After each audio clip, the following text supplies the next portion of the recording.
வணக்கம். Hi all.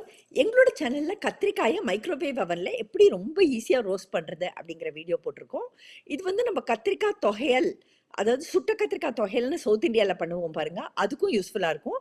அதே மாரி பேங்கன் பர்த்தா அப்படின்னு நார்த் இந்தியால ப்ரிப்பேர் பண்ணக்கூடியதான டிஷ்க்கும் இது வந்து ரொம்ப யூஸ்ஃபுல்லா இருக்கும். பேங்கன் அப்படின்னு இத ஹிந்தியில சொல்றாங்க. பிரிட்டிஷ் பார்த்தீங்கன்னாக்கா இது பிரிஞ்சால் அப்படின்னு சொல்றாங்க கத்திரிக்காய. யுஎஸ்ல இது எக் பிளான்ட் அப்படின்னு சொல்றாங்க.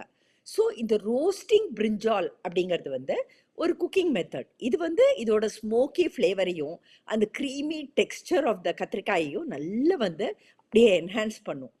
இது வந்து நம்ம பார்த்தீங்கன்னாக்கா அந்த கத்திரிக்காயை நல்ல பெரிய கத்திரிக்காய் வாங்கிட்டு அதை நல்லா கழுவிட்டு அதில் ஸ்லிட்டு மாதிரி போட்டுட்டு அதுக்குள்ள நம்ம வந்து மலைப்பூண்டு பற்களையும் பச்சை மிளகாயையும் நல்லா சொருகுவோம். அப்படி சொருகிறதானது அந்த எக் பிளான்ட்டோட ஃப்ளேவர் டெக்ஸ்சரை மாத்திரம் என்ஹான்ஸ் பண்ணுறது இல்லைங்க. அந்த நம்ம சொருகிறதான அந்த பச்சை மிளகாயும் சரி, அந்த பூண்டு பற்களும் சரி, அதுவும் வந்து ரொம்ப ஃப்ளேவர்ஃபுல்லாக அந்த டெக்ஸ்சரும் ரொம்ப நல்லா இருக்கும். அதாவது நம்ம கொஞ்சம் லாங்காக தான் இந்த ரோஸ்டிங் டைம் ஆகும். அடுப்பில் செஞ்சாலும் சரி, மைக்ரோவேவ் அவனில் செஞ்சாலும் கிட்டத்தட்ட 14 நிமிஷம் ஆகுது. என்னோட மைக்ரோவேவ் அவனில் 14 நிமிஷம் ஆச்சு. உங்கள் மைக்ரோவேவ் அவனுக்கு தகுந்த மாதிரி நீங்கள் ரோஸ்ட் பண்ணிக்கலாம்.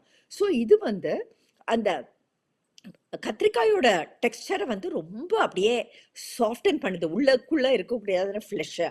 அது மாத்திரம் இல்லை, அந்த நம்ம வைக்கக்கூடியதான அந்த பூண்டு பற்களும் ரொம்ப ரொம்ப அப்படியே அரோமேட்டிக்காக ஆகுதுங்க. ஸோ இதை வந்து நம்ம அடுப்பில் செஞ்சாக்கா நம்ம அடுப்பை வந்து கொஞ்சம் க்ளீன் பண்ணணும். ஆனால் மைக்ரோவேவ் அவனில் செஞ்சாக்கா ரொம்ப ரொம்ப அப்படியே ஹேசல் ஃப்ரீயாக இருக்கு. ரொம்ப ஈஸியாக நம்மளால் இதை ரோஸ்ட் பண்ண முடியும்.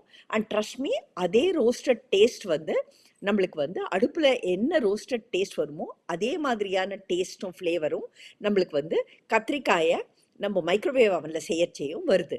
ஸோ கண்டிப்பாக நாங்கள் எங்கள் சேனலில் போஸ்ட் பண்ணதான இந்த ரோஸ்டிங் பிரிஞ்சால் இன் மைக்ரோவேவ் அவன் அப்படிங்கிற வீடியோவை நீங்கள் மைக்ரோவேவ் அவன் யூஸ் பண்ணுறவங்களா இருந்தாக்கா போய் பாருங்கள். உங்களுக்கு பிடிச்சிருந்தாக்கா நீங்களும் வீட்டில் இந்த ரெசிபியை ட்ரை பண்ணி பாருங்களேன். Thank you all.